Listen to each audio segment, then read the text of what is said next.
Les saluda Rosicar Mata, docente del Centro de Estudios de Salud Colectiva y Derecho a la Vida de la Universidad Bolivariana de Venezuela. El Plan 7+7, más allá de la interrupción de la cadena de contagio del SARS-CoV-2 COVID-19. Ya ha transcurrido un año desde que se reportó el primer caso de COVID-19 en Venezuela. Las acertadas medidas de confinamiento tomadas por el Ejecutivo Nacional priorizaron en primera instancia la interrupción del contagio del SARS-CoV-2 y la dimensión biológica del proceso salud-enfermedad.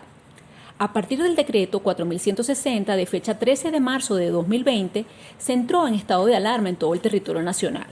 El objetivo, atender las circunstancias de orden social que pudiesen poner gravemente en riesgo la salud pública y la seguridad de los ciudadanos y ciudadanas, siendo el confinamiento, entre otras, una de las medidas más importantes para la contención y eliminación del virus. A nivel mundial, la mayoría de los países adoptaron esquemas de confinamientos diversos, estando subordinada en buena parte la decisión del esquema a la mitigación de los previsibles efectos negativos sobre la economía por cuenta de la paralización de los servicios productivos, incluso por encima de decisiones de orden sanitario. Pasado casi un año desde que la OMS declarara la pandemia, pareciera prematuro vislumbrar de qué forma la adopción de algunos esquemas de organización de las actividades dentro de la vida cotidiana serán permanentes.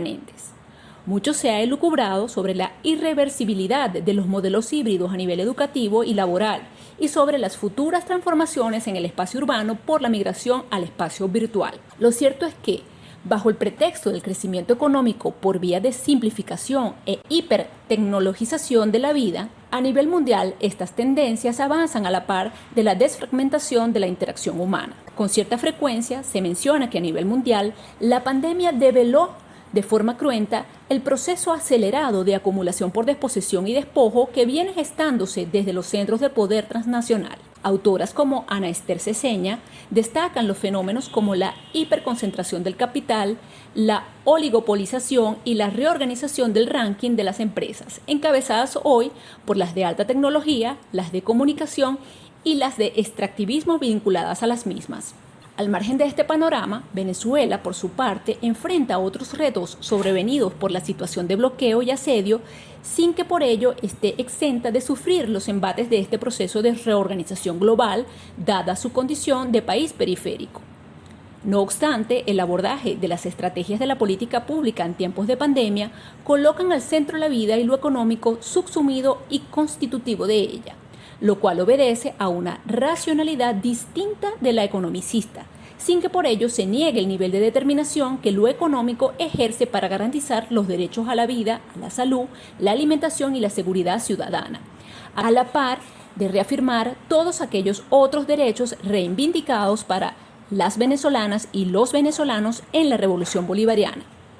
Desde el mes de junio de 2020 se adoptó el Plan 7+7, que alterna cuarentena radical y flexibilización, permitiendo esto mitigar las afectaciones sociales y económicas que han afectado a todos los países.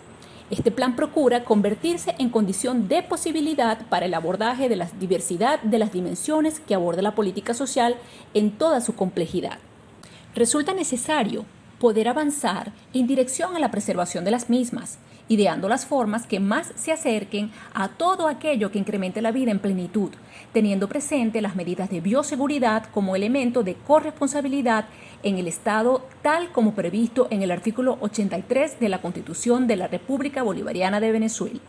En ese mismo espíritu se trabaja también sobre la necesidad de también contener y mitigar los efectos devastadores de la pandemia, como puede ser la sobreindividualización del trabajo, con el consecuente aislamiento social, profesional y político. En un sentido más amplio, el aislamiento puede producir una transformación cultural de la sociedad, que a su vez lleva implícita una vulnerabilidad general de las relaciones de trabajo, pérdida de la dimensión colectiva del mismo y el incremento del proceso de individualización del campo social. Con el Plan 7+7 también se reafirma que el trabajo, así como la educación, deben ser experiencias colectivas más que experiencias individuales. Igualmente, los efectos psicológicos del confinamiento también representan actualmente un reto importante a la salud pública que hace suponer que es necesario retomar la conexión humana en esquemas progresivos que no impliquen acelerar los procesos destructivos en torno a la pandemia por el COVID-19. La Organización Panamericana de la Salud plantea que en América la pandemia ha desnudado y exacerbado de forma dramática las desigualdades e inequidades, agravando el impacto socioeconómico con consecuencias potencialmente graves para la salud de la población.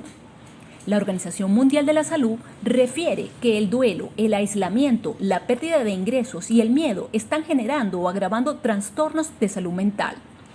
La interrupción de la interacción social de forma abrupta produjo una serie de alteraciones sociales como el estrés crónico y afectó de diversas maneras la convivencia y la educación y las formas de trabajo. A nivel global, se han incrementado problemáticas como la violencia de género y la violencia doméstica.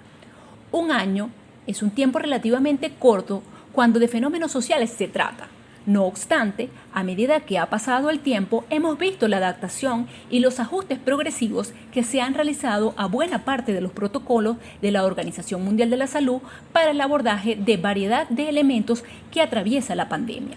Hemos también sido testigos de cómo distintos gobiernos a nivel mundial toman decisiones que, al cabo de un breve lapso, visto el ascenso de casos, se ven obligados a retractar.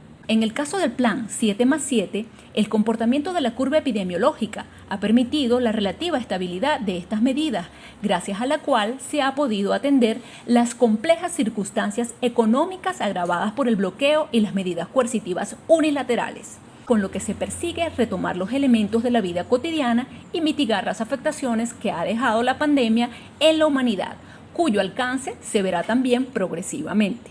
La mayor certeza que hasta el momento tenemos es la respuesta y la disciplina de la población venezolana que ha atravesado este complicado periodo de la humanidad fortalecido a partir de la experiencia de la organización del poder popular. El filósofo Byung-Chul Han ha planteado que este tiempo pandémico es un tiempo de sobrevivencia, sacrificio del placer y pérdida del sentido de la buena vida. Sobrevivir se convertirá en algo absoluto, como si estuviéramos en un estado de guerra permanente. Y decimos nosotros, ¿no es acaso esta la cotidianidad a la que la voluntad imperial ha sometido a la población venezolana? Describir las consecuencias sobre las condiciones de posibilidad son en este contexto no tan imperativas como la necesidad de transitar hacia una nueva ética para la vida. Nuestra condición de asediados nos ha dejado enseñanzas y nos ha reforzado la convicción de apostar por la vida valiéndonos en principios rodriguianos de innovación y originalidad. El Plan 7+7 ha sido una muestra de ello. Muchísimas gracias.